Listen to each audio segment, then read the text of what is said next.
konkret për qendrën Dacak, menaxhimin e tyre, si komunë, sepse nuk kemi biseduar me juve konkretisht, pra, se qëndrojmë me planet sa i përket në Rahovecit?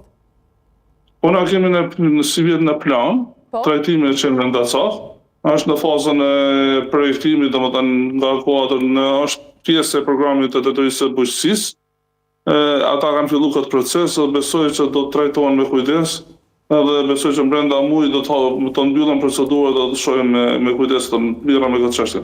Po, fatmirësisht pra që kemi edhe lajme të tilla. Faleminderit shumë drejtor për kohën dhe për çdo informacione për ne dhe shikuesit tanë. Faleminderit për ju. Faleminderit. Gjithashtu. Dhe me kaq të dashur miq ta përfundojmë edhe misionin e sotëm të adresës së ankesave. Unë si gjithmonë falenderoj regjin, të cilët për kujdesin pra që çdo gjë më shkumbar e mirë, dhe juve të dashur qytetar për besimin që i jepni këtij emisioni, pra për raportimin dhe adresimin e tyre, gjë e cila pastaj na motivon edhe të vazhdojmë tutje për të dërguar deri në fund pra porositë tuaja. Me këto pamje nga Rahoveci për përmbylljen e emisionin e sotëm, unë si gjithmonë ju falenderoj për vëmendjen, ndërkaq ne së bashku shihemi nesër nga ora 7 vetëm pas pak vjen pika e ditës me Argnesa Abdigjikun dhe sigurisht që panel diskutimi goxha interesant, një temë që patjetër do të ngjallë